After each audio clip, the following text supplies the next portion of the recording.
We thought we were heading into the jungle for some peace and quiet. You know, floating bungalows, dramatic cliffs, a bit of nature. Instead, we found ourselves dodging monkeys at breakfast and sitting in a boat watching thousands of chicken bats turn the sky black. It was stunning, it was surreal, it was like stepping into another world. And just when we thought the adventure couldn't get more intense, it did. Because for all the jungle madness and beauty, Khao Sok also gave us the hardest night of our lives. We booked our transfer to Khao Sok through a little tour stand in Fisherman's Village. Taxi to the ferry to the mainland and minivan into the jungle, all for 880 baht. Eventually we were the first to be dropped off. We'd booked 2 nights at the Rock and Treehouse Resort, the cheapest place of our entire trip. Expectations were low. The name alone didn't exactly scream luxury, but stepping out of the minivan, we were genuinely impressed. Our room was set away from the main reception and cafe, fairly basic but clean and spacious. And the balcony? That was something else. It literally jutted out into the jungle. Within minutes of arriving, we spotted monkeys and squirrels through the glass doors. It felt like the set of Planet Earth, but with more mosquitoes. We unpacked, settled in and headed to the cafe for a drink. That evening, we headed out to explore the local area and eventually ended up at a place called Blackstone Café, and honestly, what a find. Floor cushions, chill music, rustic open-air setup that felt more beach bar than jungle. We ordered sweet and sour chicken with fried rice and some spring rolls. Everything was delicious, simple, fresh and ridiculously cheap. The next morning, we woke up to the sounds of the jungle and chaos. Breakfast was waiting, and so were the monkeys. They were launching stealth raids from the trees, darting under tables, swiping food whenever staff looked the other way. It was hilarious and mildly terrifying. We spent most of breakfast trying to guard our pancakes while pretending we weren't scared of something that weighed about the same as a pineapple. After that, we sat by the pool for a bit, which turned into the best monkey show we've ever seen. They were diving in, swimming around, climbing back out like it was their own private water park. Yeah, amazing to watch, but we decided not to go in after that. Late morning, we were picked up for our main event, our private Cheow Lan Lake tour. We booked it in advance on Get Your Guide. More expensive than booking locally, but with only 1 full day here, we didn't want to risk missing out. The drive was smooth and our driver helped us pay the national park and pier fees before walking us straight to our boat.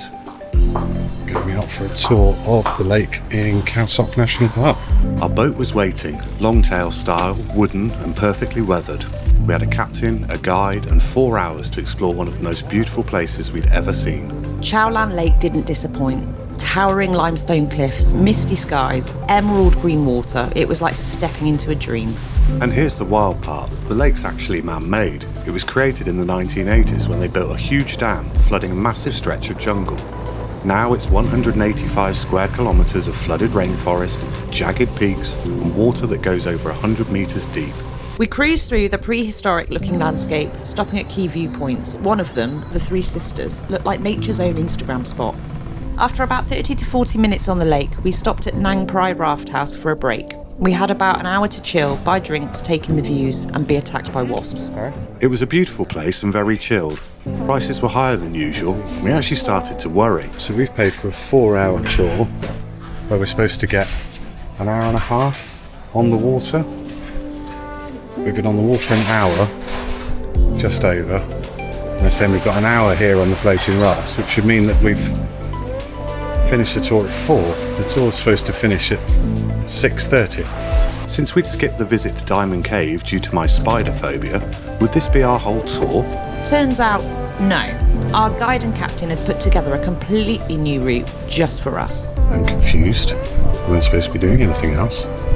Don't know what we're doing here. First stop, a short walk to a lakeside viewpoint with sweeping views across the water. I'm not sure we knew we were doing this. At least I didn't know we were doing this.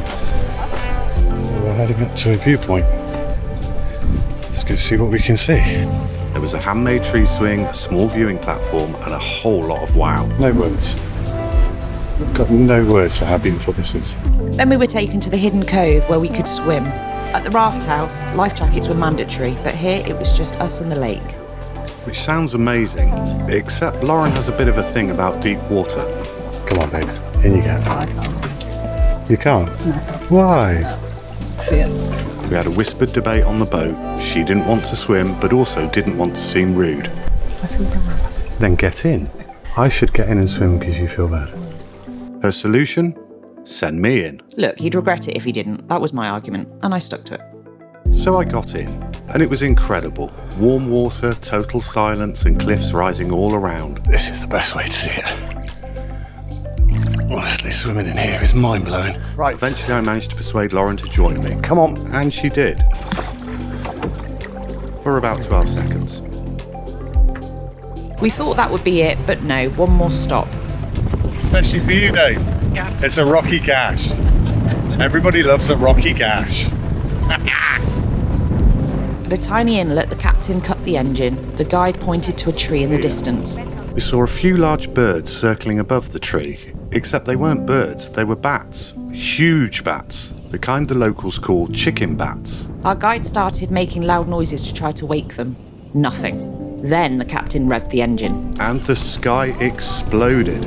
Thousands of bats filled the air, so many it turned the sky black. Oh, wow. Even the captain got his phone out to film it. It was that special and that rare. We sat there in silence just watching it all unfold, and for that moment, everything else disappeared. We got back to the resort that evening, still buzzing from the lake tour. And then the phone rang. Isla, our dog, our baby girl, was critically unwell.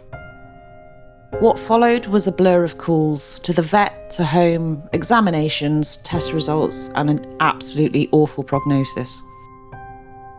Calls went back and forth for hours, into the early hours of the morning. We had to make the decision no pet owner ever wants to face. And we had to do it from the other side of the world. Not being there for her or for our kids, it was agony. But our kids were incredible. They did everything right, with compassion, with love, with more strength than we knew they had.